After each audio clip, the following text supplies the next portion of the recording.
What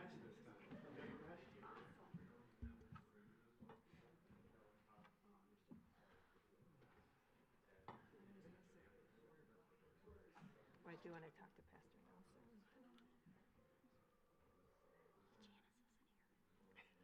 Well, then. She won't know.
See the first time. Don't worry, I'll still do it. Oh, it was weird.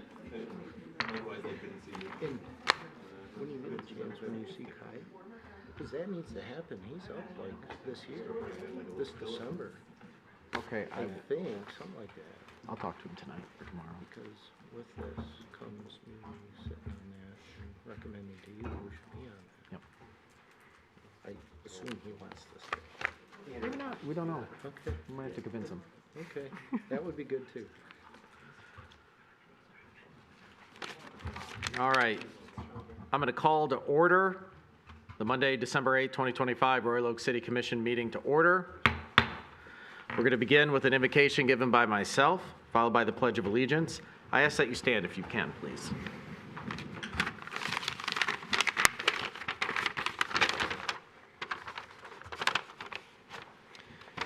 "'Tis the season we enjoy the many blessings of friends, family, and fortune. We spend countless hours preparing family recipes and shopping for that perfect gift to show how much we love someone. We attend cheerful gatherings with an abundance of food, cheer, and laughter. Many of us, but not all of us. There are those who will struggle to place presents under their trees. There are those who will make agonizing decisions, like deciding to pay for heat or groceries. And there are those who will have no place to go, no place to stay warm, no food to eat, and no family to visit. We are fortunate to have good people in our community to take care of those less fortunate with so few volunteers and resources. It's impossible for so few to take care of so many, but so many can take care of so few. May this holiday season bring you tidings of comfort and joy. And may it also bring compassion and empathy for those whose holidays are not happy and Christmases are not merry. We ask for the safe return home of all those who serve our city, both in uniform and not. Amen.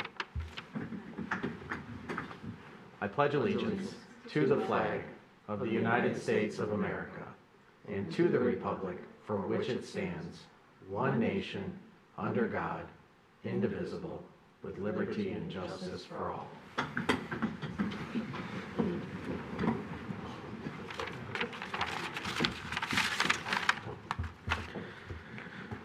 All right, that brings us to the approval of the agenda.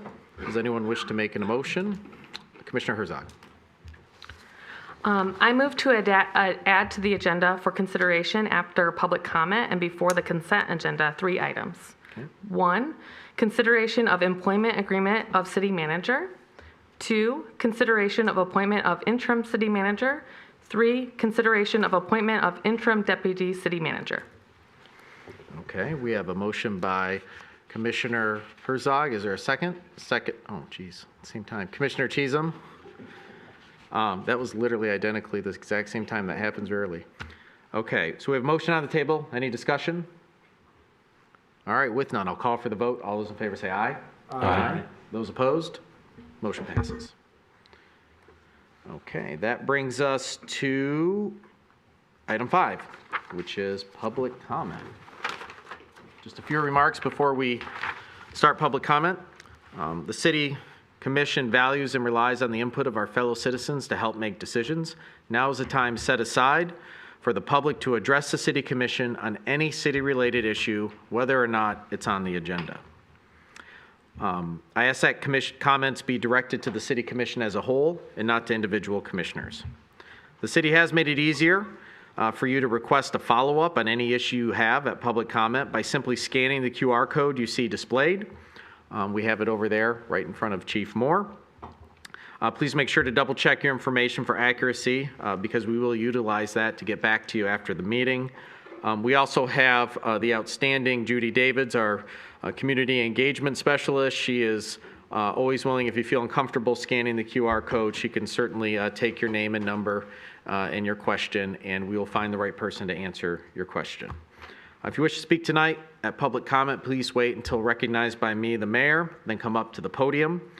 For the record, you'll state your name and address. Please be mindful that we wish to hear from anyone who wants to speak tonight, so comments are limited to 3 minutes per speaker, not per topic. And we do have a timer to help you keep track of your time. Please note that we typically don't respond directly to questions during public comment. However, we do write them down. When that topic comes up, we will ask those questions. If your questions are unrelated to an agenda topic, again, if you can leave your contact information, we'll try to get answers to you as best that we can for the question that you're asking. So with that, who's first? Gentlemen? And we talked before, and since it's 2, we'll afford 6 minutes, so they don't have to evenly split their time for a. Hi, I'm Pastor Jeff Nelson, pastor of First United Methodist Church here in Royal Oak. Also Royal Oak resident, live at 3113 Marion. And I'm Jay Dunstan. I live at 111 East Parent, and this is my pastor. We're here to Trying talk to to. get them saved. Yeah. They all know better. I'm working on it. Robert Bryson is the coordinator of outreach on 7th. He couldn't be here tonight. He's got class. He's got an exam. I offered to take the exam for him, and he could do this, but instead he gave me some notes that he wanted me to pass along to you. So Outreach on 7th is a charitable group that works out of the Methodist Church at 7th in Washington. And we've been a 501c3 for about a year and a half at this point. They are now administering the lunch program at the church, and this lunch program has been going on for over 30 years. And it all started with a staff member one day who encountered a person coming into the church who said they were hungry for lunch, and the staff member reached into her bag and gave her her sandwich. So that's how it started. Right now, that we have a continuous volunteer base of over 40 with a reserve volunteer base of well over 100. 80% of the individuals eating lunch with us each day are unhoused or have precarious housing. During the summer months, there are over 35 individuals who come to lunch multiple days a week. There are around 250 people who will receive services through Outreach on 7th during the year. Many folks will come to the outreach when they have business in South Oakland County. Some needy people will request to have goods delivered to them. Many folks only come to lunch when they need something specific, work boots or identification. We have a essentials pantry. We also have what we call the clothing store. So they can go in and if they need socks, they need coats, and they do. I will tell you that on an annual basis, we serve over 15,000 meals to the homeless. Everyone gets a hot lunch, and they're sent on their way with a sack lunch afterwards. Another biggie, real biggie, are bus passes. And so far in 2025, we've purchased and handed out over 2,700 smart bus passes. We also have a washer and a dryer at the church. We've done over 264 loads of laundry. We have showers, but we also have a truck that shows up and does showers. That's a real big thing. We've given out almost 50 winter coats since November. We've helped with state identification purchases. These guys and women can't find jobs if they don't have IDs. We also have over 100. We also serve as like the post office box for over 100 of our unhoused folks, because you got to have an address to have checks sent to you and whatnot, and that's what we do. And then just Greyhound tickets home. You know, I want to go home. I want to go to Des Moines, Iowa, and I have family there, and we've bought Greyhound bus tickets to send people home. So I will tell you, and this is Jeff's going to tell you the same thing, and if Robert was here, he'd tell you the same thing. Is what we're looking for is stable housing for as many of these people as we can. Many are looking for jobs, but it's hard to get around. You don't know where your next meal, your next bed's going to be. And a lot of them have trouble keeping up with social services because they don't have phones. So there's a lot of work that needs to be done. But the most important thing at this point is to feed them and keep them warm until spring, and then we keep working at it until we can come up unilaterally with a good solution.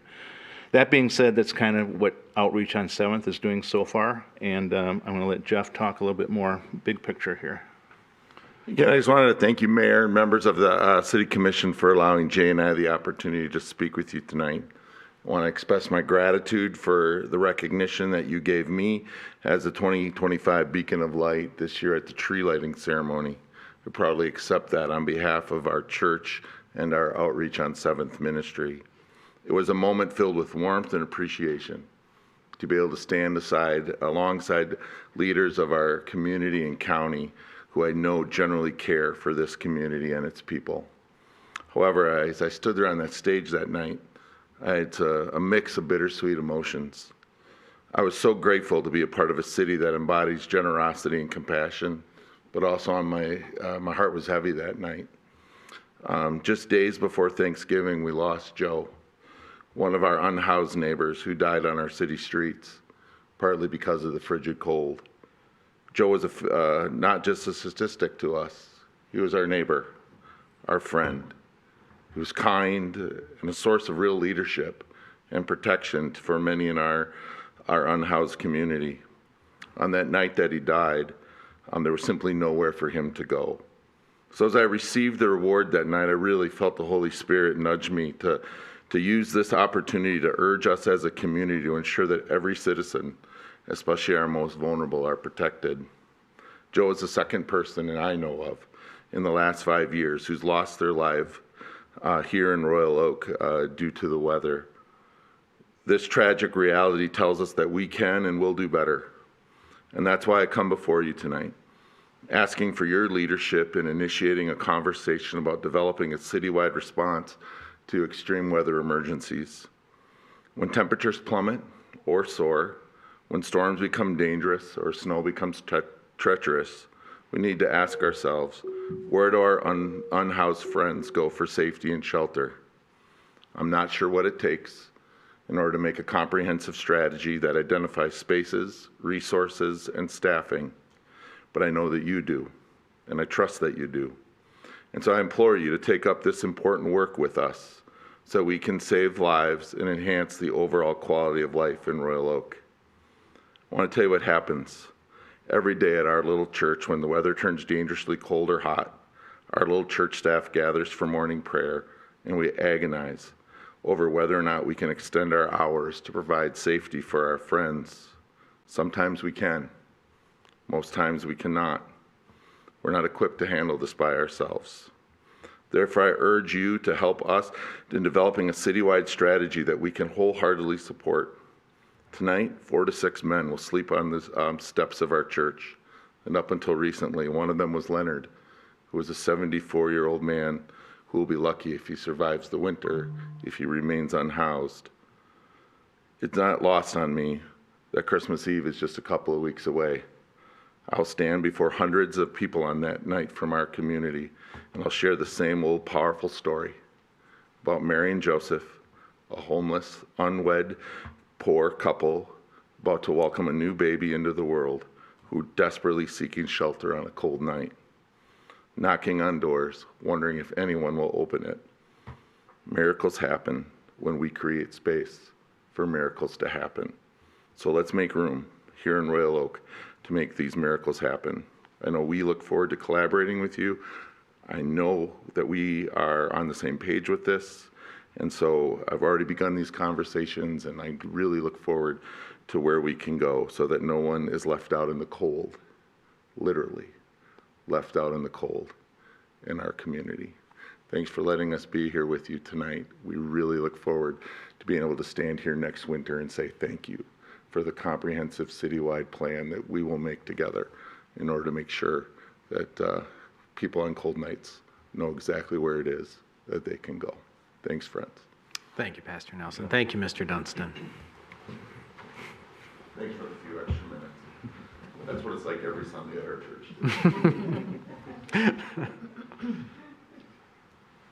All right, does anyone else wish to speak at public comment tonight? Okay, going once, going twice. Okay, we're going to close public comment and bring the meeting back to this side of the table. We have agenda item 5.5 for all intents and purposes. Commissioner Herzog? I move pursuant to paragraph 12A of the employment agreement between the city and city manager Gaucho to end the agreement and employment. Okay, we have a motion. Is there a second?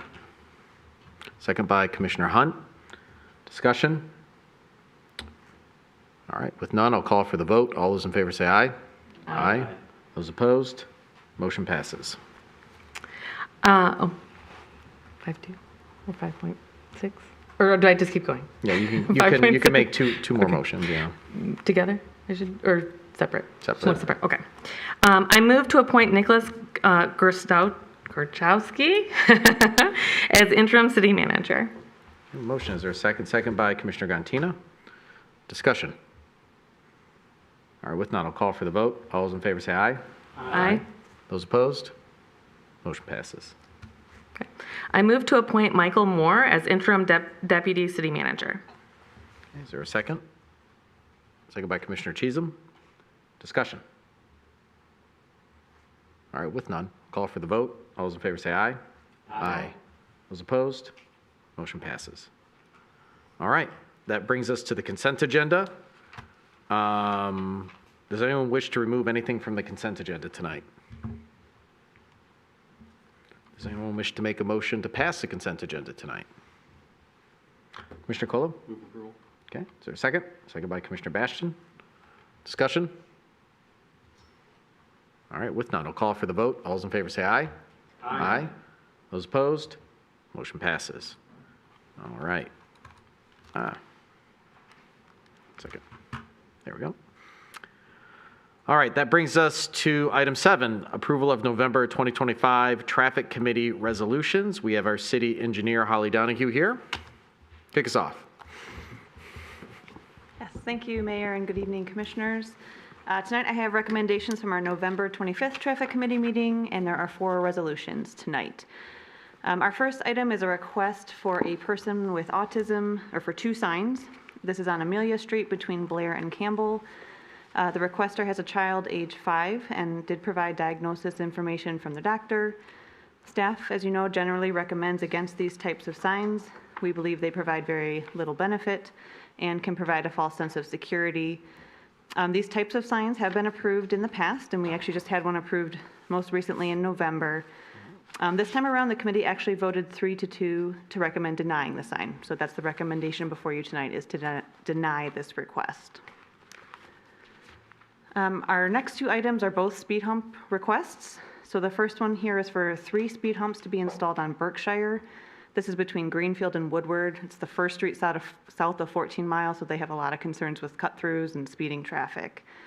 85th percentile speed here was 29 miles an hour, average of 444 vehicles per day. As you know, we have specific criteria for installation of speed humps, and Berkshire did meet all of those, and that includes 89% of the residents signing in favor of the petition to install these. So the committee is recommending approval of this request, and if approved, we would include this with one of our 2026 road projects. And as I mentioned, the next one is another speed hump request. This is for Trafford between Coolidge and Woodward, another common cut-through street in our city. Here we had 85th percentile speed of 31 miles per hour and an average of 768 vehicles per day. This block also met the speed hump criteria. They had 91% of the residents here in favor of the request. And so the committee is also recommending approval of this. This is just one speed hump in this case. And again, that would be done in 2026 along with other road improvements. And then our final item was to elect some new officers to our committee. Our chairperson, Dan Godek, has finally opted to resign after 21 years of service on the traffic committee. We're very thankful for his service. He's been a fantastic leader, and we're definitely going to miss him. But he's ready, and I don't blame him. So our current vice chairperson, Carl Laubach, has been recommended to take over as the new chairperson. And then the committee also voted Sean Dunlop to be our new vice chairperson. And that wraps it up for this one. Okay. Questions for Ms. Donahue? Commissioner Hunt. Just a quick question on the Trafford. There's only one speed hump being proposed. Why is that over multiple as in other situations? So when we, one of our criteria for speed humps is you have to place them between 300 and 600 feet apart. Too far apart and people speed, too close together, it's too much of a pain on drivers. In this case, Trafford, we studied, I think in 2021 or 2022. This was, again, a cut-through street. A lot of the streets in this neighborhood were studied. The recommendation for this street was to put in traffic calming islands. So you can kind of see them here at each end of the block. This was one of our first traffic calming installations. It didn't work great. They were too narrow. It's too easy to fly right by them, so they really didn't have a big impact on them, but they are there. So now we have those 2 deterrents. If you put a speed hump in the middle, you get around 300, 350 feet between those and the hump. So that's why we went with just the one on this street. Sure. Commissioner Teason? I had a question about the sign about the child with autism because it was last month and we approved a similar sign and I thought it was in alignment with the traffic committee's recommendation, but maybe I'm misremembering that. Can you give us a sense of why they came to a different conclusion? Maybe it was just who was there, like, you know. Right, so both times we only had five members in attendance. Both times it was a split vote, 3-2. So last time 3 people were in favor, 2 opposed, and this time 3 in favor. Did I say that right? No, 3 opposed, 2 in favor this time around. So the one person that flipped had mentioned, you know, in the last case, we had a doctor's note that identified a lot of other disabilities, including visual impairment and auditory impairment. I didn't want to get into speculating on what qualifies and doesn't qualify. Our line is pretty firm. We don't think that these have a big impact anyways. So I think that's why he changed his opinion compared to the previous meeting. That was a question I was going to ask. I thought it was very strange, too. Commissioner Colo. Thank you, Mr. Mayor. You know, when it comes to these signs, and we've talked about them a handful of times since I've been at the table, I think we've come to recognize that a lot of it, you know, we often follow the science when it comes to these traffic recommendations. It's what's best for the city based on the science and the data that's available to us. These signs are more of a feel-good measure than anything, and I think it's providing some relief to the family, to the caregivers, to those around the individuals who have requested them, and I think that's the human side of the traffic committee. So I do understand why the traffic committee, you know, they've listened to our direction over and over again. We've said, hey, please follow the science. Like, the science is important, so please keep on following it. And I think that these signs are the one time where we say, no, you don't have to follow the science on this one. Like, we're doing this because it's providing relief to a family. And that's, you know, that's what we're here to do. We're, you know, as government, how we can help people. So I'm going to move approval. I'm going to move denial of the traffic committee recommendation and installation of the signs. So just, Commissioner Cole, just make sure I understand your motion, because there's a lot of... Yep. Lots of negatives and a positive. Yeah, I'm trying to do the math on it with the plus and minuses. So you're saying you're moving, essentially you're saying you're moving to install the signs. Correct. Against the recommendation of the traffic committee. Correct. Okay, not against, but in opposition I'm to looking what at the traffic motion we have in committee front of recommended. us and trying to. Okay. Okay, Commissioner Cole will put a motion on the table, second by Commissioner Cheatham. All right, discussion. Commissioner, motion maker? I said my piece, Okay, thanks. Commissioner Cheatham? Actually felt very similarly to Commissioner Colo. I do generally want to follow the science and support data-driven decision-making. I also see the documentation from the doctor, and I see that there is a lot going on with this family, and if they think that this sign might be helpful, maybe to alert the neighbors about the need, whatnot, and it seems like a gesture that the community can make that isn't a terribly high cost, that perhaps can make some difference in some ways. So I do go into my general inclination to always follow the science and say, hey, maybe we could do something nice for this family here. So that's why I seconded the motion, support the motion. I'll take a different stab at this to see what you guys think. We're looking at this in the context of traffic, right? And the science may say that, you know, if you put a sign up, there's no discernible difference that drivers change their behavior, or that if it says, you know, blind person, deaf person, person with autism, whatever it may be, that disproportionately they're enduring collisions with cars, or these signs help in any way. But I do think that having signs like this help the neighbors be more aware if they see something. So it's easier to illustrate it maybe with, like, if it said, you know, blind person here, if somebody like had not got lost, or was, you know, they're walking down the street and they might have been disoriented or something like that, you would drive by and be like, oh, that might be my neighbor. Maybe I can ask if they need help. Maybe something happened. You know what I mean? And you're aware that, you know, there could be a person there that, you know, occasionally you're kind of looking out for them. It's an awareness to say, hey, look out for this individual, not in the sense of traffic, but that we have a person here that is part of our community, and there might be, might just alert the neighbors, not of a traffic issue, but of a, just everybody keeping an eye in the neighborhood and keeping an eye on each other to help each other out. That's a different take I got on this, and I think it's worthy of supporting the motion. But I understand the traffic committee looking at it purely in the sense of traffic, probably not. But if we look at it in the sense of how do we take care, especially in a way where most people are sitting in their disproportionately than compared to years ago in their living rooms and on their phones and everything, they're not getting out and meeting their neighbors as often. So this is maybe helpful in that context. Commissioner Gantina.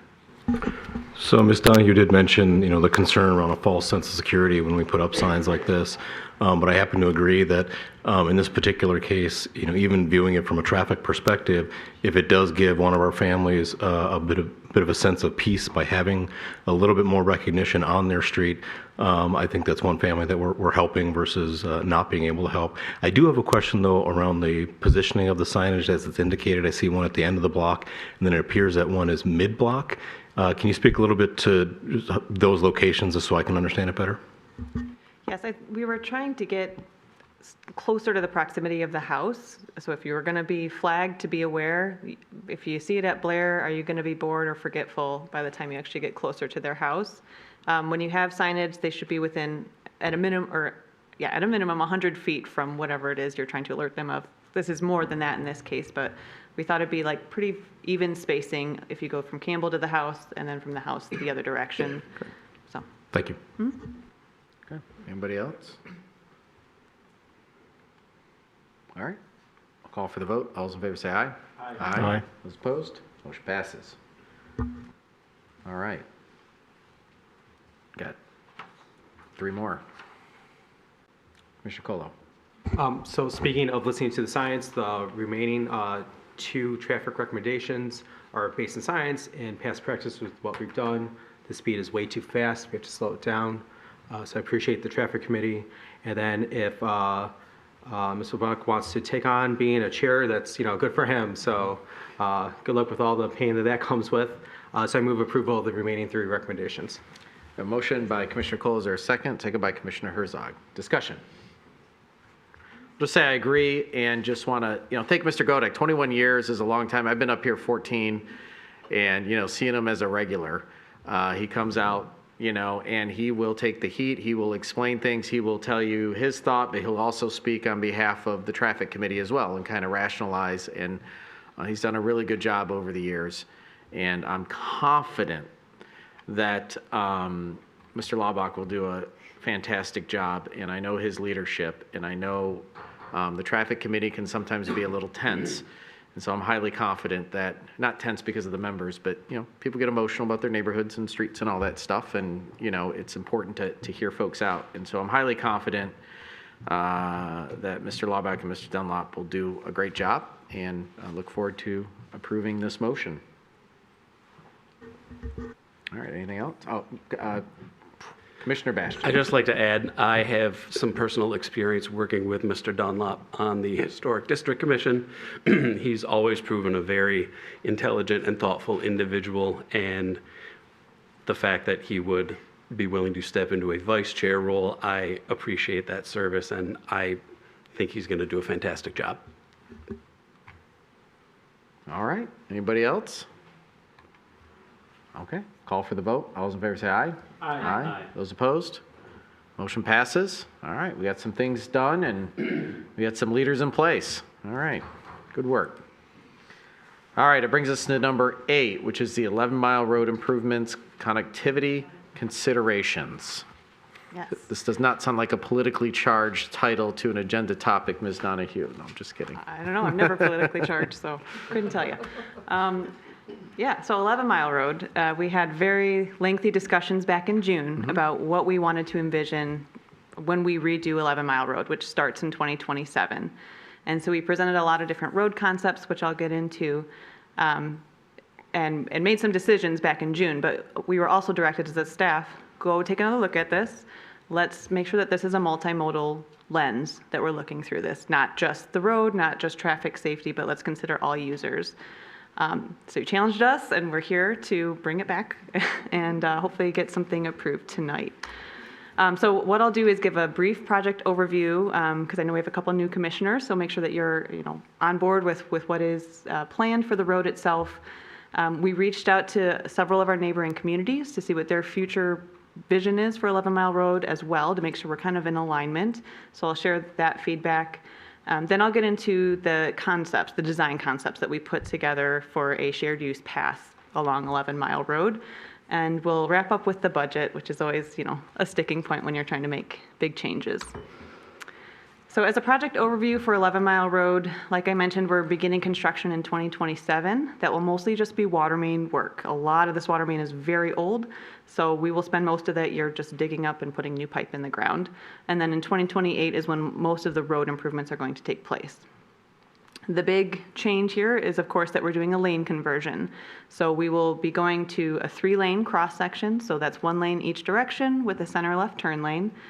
Still be widened at Woodward and still be widened at I-75. So we've accommodated the extra traffic that you get going to those 2 major corridors. We've also added pedestrian refuge islands to help cross over the road. We'll be upgrading sidewalk ramps. Lots of driveway approaches will get redone. Quite a few, like hundreds more trees is the goal here to put along the new roadway because we'll have more grass. And we've also tried to accommodate transit as best we can. So figuring out what bus stops get the most usage and creating pull-offs for those buses so that they're not blocking traffic and that people are still having really comfortable access to the buses. What we didn't include, as I mentioned before, was any major changes to the sidewalk itself. Aside from upgrading ramps to be ADA compliant, we didn't have any other plans here. And then to summarize what the roadway itself will look like, we broke down the corridor into 3 major sections, which is shown on the map here. So Woodward to Main Street, that's currently 5 lanes, that's going down to 3 lanes. And we're going to move those curbs inward and have a lot more green space along that segment. So that will look, I think, a lot better and hopefully encourage some redevelopment in that corridor. Then from Main Street to Campbell, also 3 lanes, that only has 4 lanes right now. So we're only eliminating 1.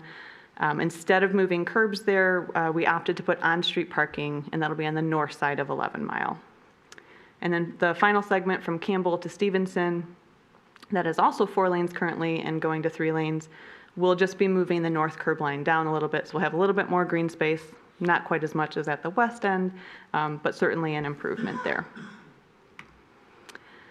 So when we went back and looked at this again, we said, okay, we have to look at multimodal connectivity for sure. Is there anything else? Like, let's look at the master plan again. Let's make sure we've incorporated every goal we could possibly go after, because no offense, I don't want to do this again. Let's get everything all in one thing. So, our goals that we pulled out from the master plan, we want to increase mobility across our city. We want to accommodate people who walk, roll, bike, drive, or use public transit. We want to reinforce activity centers, so we really want to encourage redevelopment along 11 Mile Road. Right now we have a 15% vacancy rate, and we're really hoping that this project spurs some redevelopment and really starts to change over what this corridor looks like. And then we also want to preserve and enhance our neighborhoods that surround this and make sure that all those neighbors can walk along 11 Mile if they want to. They can cross the street comfortably without being scared. And so I think we've accommodated that in the designs that we put together here. I mentioned that we had a meeting with several neighboring communities. So we met with Southfield, Oak Park, Huntington Woods, Berkeley, and Madison Heights. Planners and engineers all got around the table and talked about what our visions were, what our various councils or commissions were pushing for. And in general, every single community was on board with the idea of a side path, or a shared use path. You can kind of say either term. Side path is technically correct for a pathway along a roadway. In many cases, we don't have enough right-of-way to put it on both sides of the road.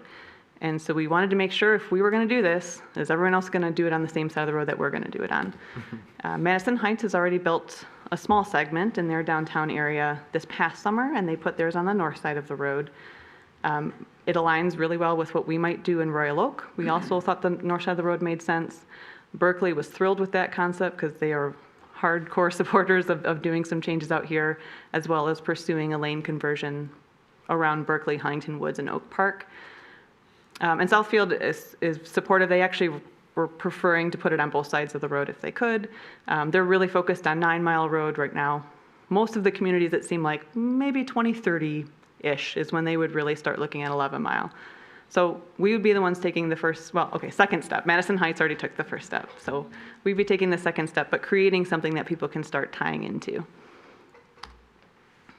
So looking at our various concepts, like I mentioned, we didn't really look at sidewalk improvements originally because of the cost. We were already at a very high dollar amount, and we were concerned about adding to that. Our master plan recommends that we have at least 8 feet of sidewalk along here, and that's not necessarily for a shared use path, that's just for walkability in a busier area because it's mixed use. In the downtown area, 10 feet wide is recommended. So we looked at the feasibility for a 10-foot wide pathway along the north side of the road, as I mentioned. The idea behind that was in some spots that's all you could fit is up to 10 feet. In spots where you could go wider, we wanted to really maintain as much grass and green space as we could. We don't want to add so much impervious area here when our goals are obviously let's not have so much stormwater runoff if we can. So trying to balance those two goals. And one thing I did want to note is we do have a lot of driveway conflict points. Right now there's 52 places where a car could come speeding out of a driveway and someone on a bike, they might not see each other in time. Which is a concern. So looking through this, we're able to reduce it down to 43. We felt pretty comfortable. They were either driveways where a parcel had 3 driveways, so you could just eliminate it altogether, or you could move somebody's driveway to a side street. And I'd like to say that would be the starting point. That's what we would do. As things start redeveloping, we would hope that that number gets lower and lower over time. We can tell developers, no, you can't have curb cuts on 11 Mile anymore. So that would just be a starting point for us. And similar to the road, we have different treatments for those 3 different segments that we looked at. So I'll get into those. Our first segment at the west end is from Woodward to Main Street. So there's just a snippet here to kind of give you an example of what that part of the corridor would look like. So the green areas are grass. The red areas are new curbing or new pavement. And then there's a pedestrian crossing island in this case. The little circles are new trees. So this segment from Woodward to Main, mostly 5-foot wide sidewalks are what's there right now. It's a mix of residential, multifamily, and commercial properties, and it just has the overhead DTE Cobra head style of streetlights. If we put a 10-foot wide pathway on the north side here, we'll still have a nice 5-foot to 10-foot grass buffer between traffic and people on that path, and that's important. You want a minimum of a 2-foot buffer, so we have a really nice, comfortable one. I think it'll be just a good place for people to use. They won't feel like they're right up next to traffic. This does require a lot of the streetlights to be relocated into this new grass zone. So 19 streetlights would have to be relocated, and a couple hydrants are in the way as well. The segment from Main Street to Campbell is already decorative streetscape. It's already 10-foot wide pavement there.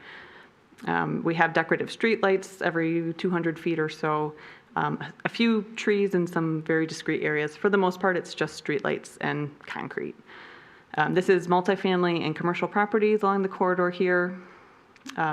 What's a little bit different about this segment is we did a ton of work here in 2013. We already flipped this over the best we could when it used to be owned by Oakland County, and they wouldn't let us do everything that we wanted to do to the road.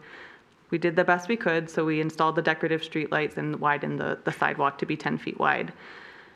If we want to make this a true shared use path or a side path, we need to get all those obstructions out of the road. So anywhere there's a street light, it needs to be relocated, which is what's shown in the images here. So there's some new bump outs where you see the green grass areas. We would have to either put new street lights or relocate what exists into those, which is a fair amount of work. There's 37 of those that we would need to do, and we would have to add 3 new ones and relocate a couple hydrants. What's nice about this one, though, is we can maintain a lot of what is existing out there. I hate to see new concrete get ripped up after just over 10 years of being installed. So I think we can salvage a lot of what's out there already. And then finally, from Campbell to Stevenson, this segment is pretty easy. We have a ton of right-of-way here, a lot of green space. We have 5-foot sidewalks along here, and again, it's a lot of mixed uses along the corridor with the DTE overhead streetlights. So in many cases, we have around 30 feet of grass, so it's great. The only area where we're a little bit more narrow is what's shown here on the screen, where we get into the residential area east of Kenwood. Even still putting this widened path, we'd have 8 feet of a buffer between traffic and people on the pathway.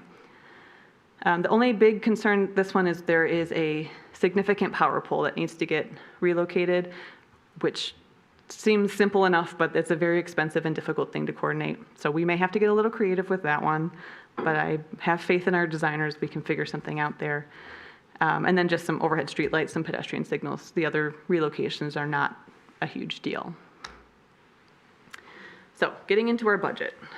After we met in June and got direction on exactly the concepts we wanted to move forward with, we updated the total project cost. We moved parking to the north side of the road, updated that segment cost. So right now we're sitting at about $11.4 million total. That's not just construction, that's everything. Engineering, testing, all that.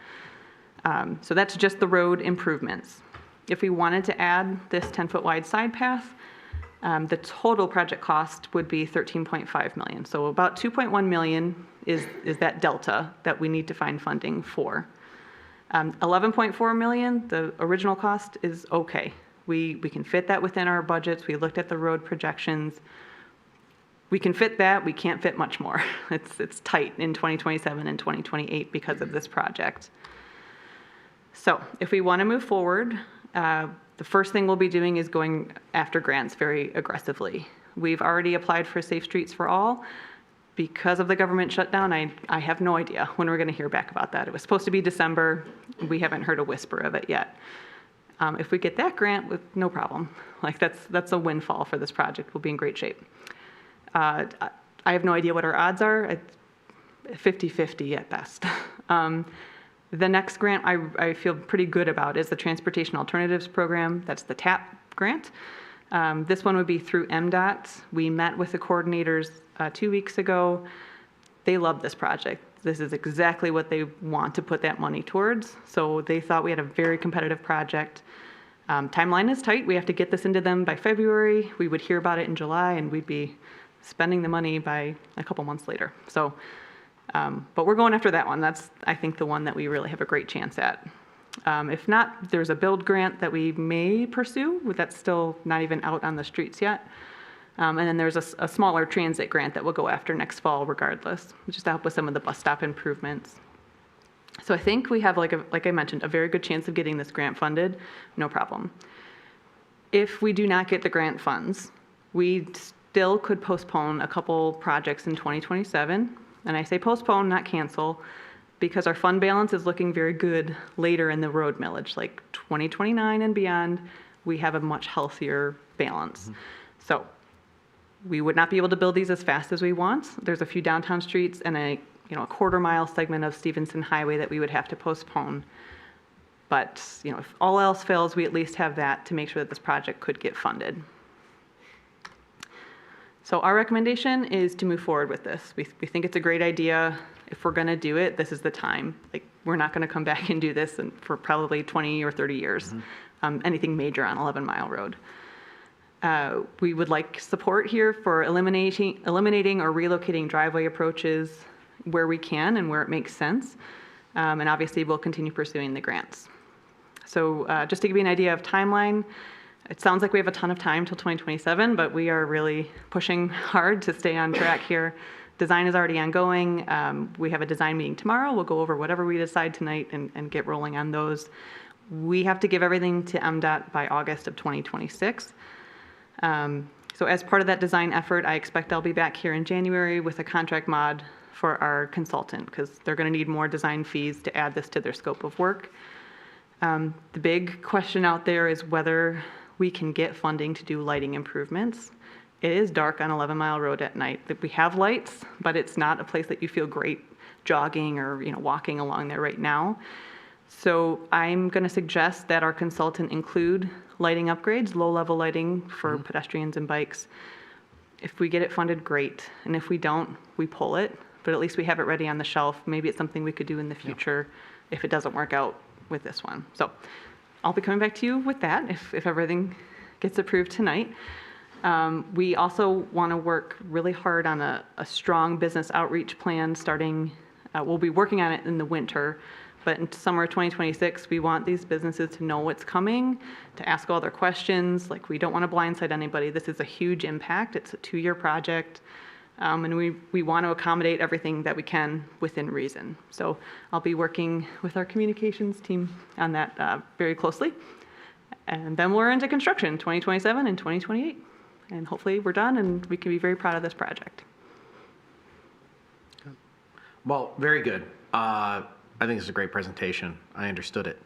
So that's pretty, that's a challenge in itself. That's the metric, eh? I'll just add, before I forget, just one note. I love how you're going to communicate with the businesses. I think, Ms. Donahue, you've done an amazing job over the years, always sharpening your sword in terms of how many people you're bringing in. So sometimes people don't always want to be aware until a minute before, but you do a really good job. Given 11 Mile, you might also, just a recommendation, bring in our economic development director as well, and have her part of that conversation, because I think she can add a lot of value and talk about because everything's going to be focused on the inconvenience, and nobody's going to talk about, the economic benefits of this, day one after it's completed. Yeah, Just a recommendation. That's a great point. We had an internal meeting with economic development, with planning. We also had sidebars with DPS. Like, snow plowing is going to be affected by this job. But yeah, in terms of economic development, they were very excited. They were like, finally, I have something, instead of just trying to cold call some businesses, I have something I can show them and talk about with them and talk about what you could do with your property or what might change here that might incentivize you to change things. So yeah, they're already in the net. So. And how you've talked about, like, hey, we got 10 to 15% vacancy rates. We're trying to bring in new mixed-use development on 11 Mile, which is very appropriate use based on our master use plan and based on, the growth of our city. And I think they can learn, like, maybe how does it directly affect me? But now if we start to get this nucleus of activity, the entire tide rises all the boats. So it's a great, I think, almost a benchmark example if you can have that trifecta of communication. Commissioner Herzog. Thank you so much, Holly, for all this work. And I know that it is a lot of work to corral all the other communities and have that conversation. I'm often concerned that we're the weird puzzle out of those corridors. And so when we're planning for the future, I'm so glad that you took that step to get these communities together and see what they're thinking about. As you know, I'm part of the Woodward corridor plan and how those conversations have been going on for a couple of years now. And a planner at that said, and I think this is just a great analogy, we all have to be making lasagna. We can't not one community can make lasagna and one person makes macaroni and cheese and one makes spaghetti. We all have to make lasagna. Now, our lasagna could be different. One could have extra cheese and one could be veggie and one could be meat, but we all have to make lasagna. And so I'm glad that we're all making lasagna here. And then we aren't going to be this weird piece in the whole puzzle of the region. So thank you so much for that work. I think we're going to be weird. Commissioner Chisholm, Commissioner Hunt, and Commissioner Gantina. Thank you for the presentation. Thank you for all the work that you've done on this. I just had a couple quick questions. One, I believe we chatted about this the last time we talked about this, but I just want to confirm nothing's going to be started until the construction on 696 is completed. Is that correct? Correct. As As long as 696 stays on schedule, which I think they have some really tight benchmarks like to encourage that so that they don't go beyond, or penalties, I should say, if they are late. So end of 2020, it'll be like right after. So, there's not going to be a great relief on 11 Mile, but they will not be overlapping. Okay, thank you. And the other question I had was, in some of the figures, I noticed that you had some pedestrian crosswalks. And that's something that I've definitely heard a lot from people, that it's very challenging to cross 11 Mile. There's large stretches where there's no pedestrian cross lights. And I was wondering if you could speak to those crosswalks and what kind of amenities they would have to make them as safe as possible for people to cross there. And in that, I was also a little bit curious because they seem like they're a little bit offset from the actual intersections, which is something that I'm not used to seeing. So I was wondering if you could talk a little bit about why that is. Sure. So if you have like a traffic signal, then you can have a crosswalk right at the signal, right? Because you can give those pedestrians their dedicated time. You can alert drivers to stop for them. If you want to just put a non-unsignalized crosswalk with a refuge island, it can't be at an intersection because people then could not make turns from the intersection. And that's our biggest challenge. Like, we would like to see more of these along 11 Mile, but because of all the driveways, we have to make sure people can get in and out of all the businesses. And so it was actually very challenging to find places for these. And some of them are going to require working with businesses to see if we could get rid of a driveway. Can we restripe your parking lot and move a driveway somewhere else so that we can fit another pedestrian island in? I think right now we're at 4 and shooting to get a 5th pedestrian island along here, in addition to all the signals along 11 Mile Road that already have crosswalks there. But that is why they're offset, is so that we can still have vehicles making their movements. So then with the pedestrian crosswalk, so these are islands, there's a little bit of a space where pedestrians can stop in the middle if they need to, if there's a car coming. And they're striped. Was there also lighting? Yeah. Sorry, I didn't answer your first No, that's question okay. at all. So yeah, there'll be paint markings on the road. There will be what we call RFBs, rapid rectangular flashing beacons. I think that's the right. But the flashing signs, basically. So you push it when you're ready to cross. It doesn't mean traffic's going to stop, but it alerts them that somebody's waiting to cross, and usually traffic does stop because they're not always sure what to do. So we're planning to put those at each of the unsignalized pedestrian crossings along there. And then one last follow-up, sorry. So if over time there's fewer driveways, might there be the possibility to add more of these crossings over time? Yes, if opportunities arise, you can just cut into that pavement and build a new one up. So, Thank you for your presentation, and thank you to you and your team for putting this project together, or this presentation together, and you're working with the other communities and being able to present such a nice design to us. Speaking of driveways, I was curious to know how you're going to eliminate 10 of them, and what you're going to do with the workaround. My first question is, will you be in communication? I'm assuming you'll be in communication with the property owners and figuring out some way of, I don't know, some sort of agreement with regards to closing parts of their driveways. What is the plan with that? Yeah, so those will probably be some of the first people that we reach out to, I would say in the spring, probably. What we did is we went along the corridor and I circled every single driveway, and it was either red, yellow, or green. Green, we're like, no brainer. We could get rid of this one. Because they have 2 here, like, why is this even here? It doesn't make any sense. Or in a couple cases, we already know that property is redeveloping and that driveway is going away on its own. So I only put the green no-brainers. That got us down to the 43 conflict points. I ran it by planning because they do all the site plan reviews. They know exactly why they approved driveways in certain locations. And so some of them, they were like, no, absolutely, you do not touch that driveway, it's necessary. Or the fire department really needs that driveway, you can't touch that.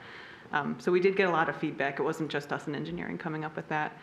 That was our first look. As our consultant goes through this, they may have some other ideas too. If we can relocate things, like I said, and work with property owners, it might be worth that investment to help them something in their parking lot to free up another space. But that's our first take at it. All right. And my next question was about public safety or emergency vehicles being able to get into a particular property. Yeah. So I understand your planners understand that fire may need this, but are you also working with police and fire to make certain that? Yes, I only reached they're out to still fire. accessible? I hope that's okay, but they've got the big trucks, so Yes. I reached out to them. And the ones that were like very kind of questionable, and they gave me their feedback on those. Okay, thank you. Sure. So I was paying attention previously, but I do appreciate this presentation and bringing us up to speed. My question is around, you mentioned in all 3 of the segments, there's a significant number of DTE streetlights that would need to be moved. The question that I have centers around recently DTE proposed taking over ownership of a lot of city-owned streetlights and converting them from the old high-pressure sodium to LED lights. Assuming that all these lights that you've identified are already DTE owned, have there been conversations with them around their long-term planning schedules on the upgrade or replacements of these lights, such that we might be able to, at the very least, coordinate the work, or if there's any way to help leverage the work that they're doing for our project? Is one question, then I have a follow-up. Yeah, that's a great question. We haven't had detailed conversations with them yet. We've kind of alluded that this project is coming because we did meet with them to talk more about the transition of the streetlights and the ownership. And I kind of just sidebarred and said, hey, this is coming. We're going to need to talk coordination here. I mean, ideally, I would love to see all those Cobra heads just go away and we have consistent lighting along the entire corridor that all looks the same. We have the high level for the road, like what's out here now between Main and Campbell, and then lower level lighting for pedestrians and bikes. That may be like wildly optimistic and not feasible, but that's what I would love to see. And if not, then relocating a DTE streetlight, in my experience, it's been pretty straightforward. Now, if you're talking about doing 50 of them, yeah, we need to do a little bit more coordination, give them enough time to do it. But they certainly didn't balk when we mentioned that this might be coming. Okay. So then the other question I have may be one for finance more than yourself, but the proposal that I was alluding to, they actually quantified the energy savings and cost savings that would result from converting from the old style to the newer style LEDs. If we discover that there's a larger conversion project that could happen here and DTE is going to be doing that, is there a way to then, I guess, be able to earmark those savings to apply to the cost of this project to lower that $2 million gap that you've got? To essentially creatively say the work that we're doing will actually result in savings. That savings is what's going to help us afford the project. Again, it's probably a finance question more than anything, but just planting the seed. It is. I think what we could say is like it doesn't give us the cash in hand right now that we need. It's a savings that we're going to see over a few years down the road. But you could use that as an analysis, I suppose, to say like we have a funding gap that we're filling with this, and we know about it. We're going to backlog or backfill the road fund, for example, with that savings. Good question. All right, anybody else? Commissioner Bashton. Thank you, Mr. Mayor. Hello. Hi. A pleasure to meet you. Thank you for the presentation. I, along with the mayor, understood all of it, I believe. So one of the concerns that I have heard from the community that you already began to address, and I wanted to give you the opportunity to speak to this, is public transportation and specifically the bus pads and pull-offs. Some people have voiced concerns about, if I'm following the bus and if the bus stops on 11 Mile, I'm going to be backed up forever. But guessing if they're bus pads or pull-offs, how many, in which directions, and Sure. Could you just spend some time on that? Yeah, that's a great point. So 11 Mile has a lot of bus stops along the corridor, which is great. We looked at the ridership data and we kind of pulled out the ones that seem to be a lot more, used more regularly. I think we said if it had 6 riders or more a day, let's make sure that we've found a way to accommodate a bus so it's not backing up traffic and just waiting in the through lane. We knew that if we tried to do every single bus stop with a pull-off pad, we might as well not do a road diet. Like they would be everywhere. So we tried to figure out where they were most important. We've been talking with SMART. Some of the stops will get relocated slightly, like 100 feet away, because it's in a turn lane and it makes sense. Or there's already, for example, by the library, there's already a pull-off there, so we might be able to use that for the bus. So we're trying to be efficient and thoughtful with where these go. As well as, if we can, get them closer to pedestrian islands so that it's easier to cross the road to get to them. So with that said, I think we only have to build 1 or 2 true bus pull-offs. Every other stop we were able to accommodate because it's already near, for example, an intersection where there's a dedicated right turn lane that's pretty long. So they can pull right into that turn lane and let the through traffic go, or people go in front and make their right-hand turns. Thank you. And just maybe on that, because we'll probably get asked this question by folks, do you remember from the data you got from SMART, how many times does the bus go down 11 Mile? If that's even a great way of asking the question, you pick a point in the middle. How many times does a bus pass going west and how many times does it pass going east? Is it 10 times a day, once an hour? I don't have that data, unfortunately. Okay. I think there's 3 different routes that go along 11 Mile in one direction or the other. It's probably at least 1 an hour, but I'd have to actually look that up to get it for you. To be clear, they're not stopping at every stop. That's why you looked at, Correct. I mean, you have to ring the bell, and you have to, if it's not a highly used stop, then it's not like you're following, like you see those the movies are following the garbage truck. It's not the case. Correct. Commissioner Colo. Man, I wish we had the problem that the bus came down 11 Mile all too often. That'd be a really good problem to have as a community. Ms. Donahue, so thank you for giving us this presentation tonight. I just want to highlight, make sure I heard this right. You think that there's a good chance that there are multiple grants out there that we're pursuing right now and they can help offset the cost of this total project, right? Yes, correct.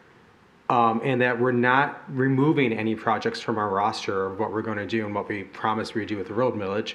We're just reallocating these projects maybe a different year. If the funding doesn't come in, we would reallocate other projects into other years. Correct. So then why wouldn't we, do this in 5 different phases and then just, keep those projects on when they are and move this project around to all different times? So we've already secured 2.3 million in STP funding, with basically MDOT funding, we'll call it. And that is very strict and tied to fiscal years. So we must start building this job in 2027, and we must do it in 2028 as well. So I can't break this up and go longer with it. I also this is a huge impact to this corridor. So I don't want to have a project there every year for 5 years. Yeah.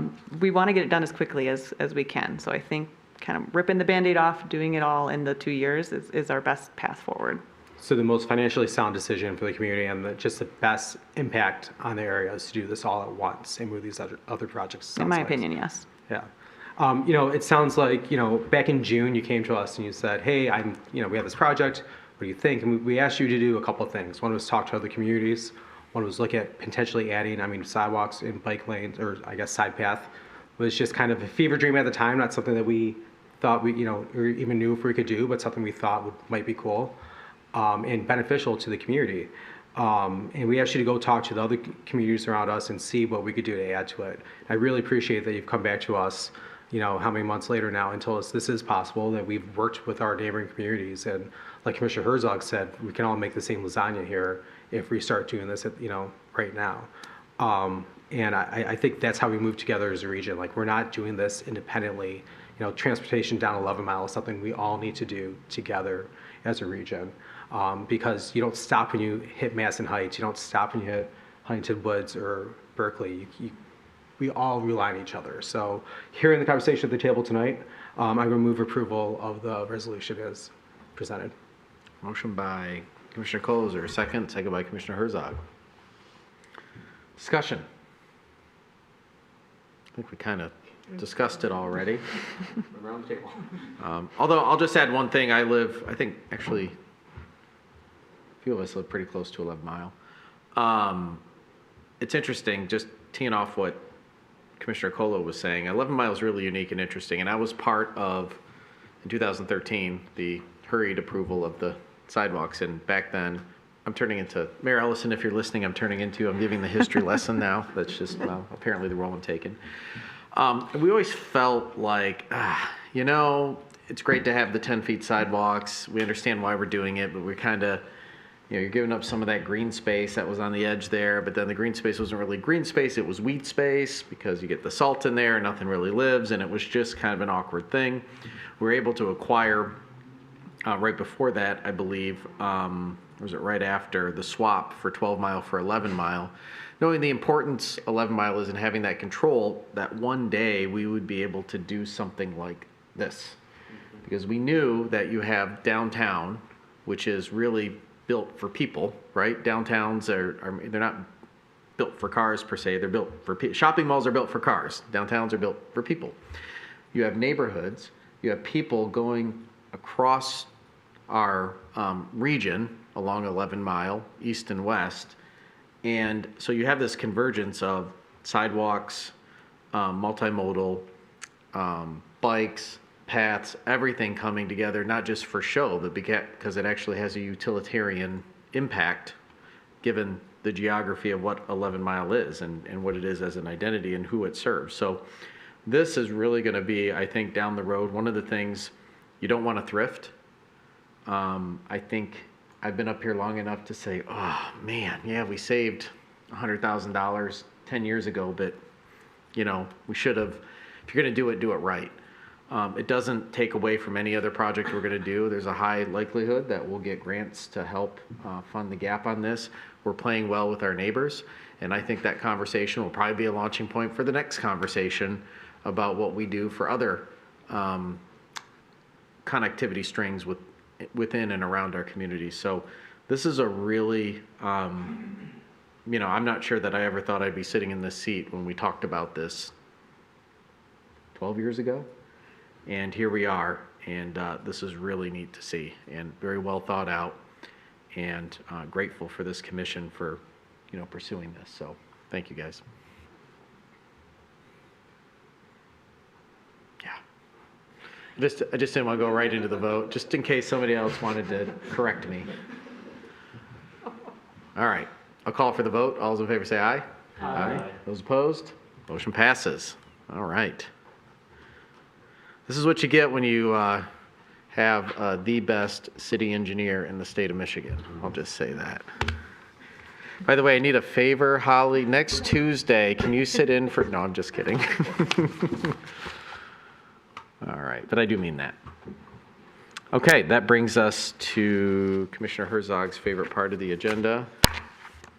Should I pass the torch, or? Oh, we could. We could pass the torch to this side of the table. Oh. Commissioner Bastian.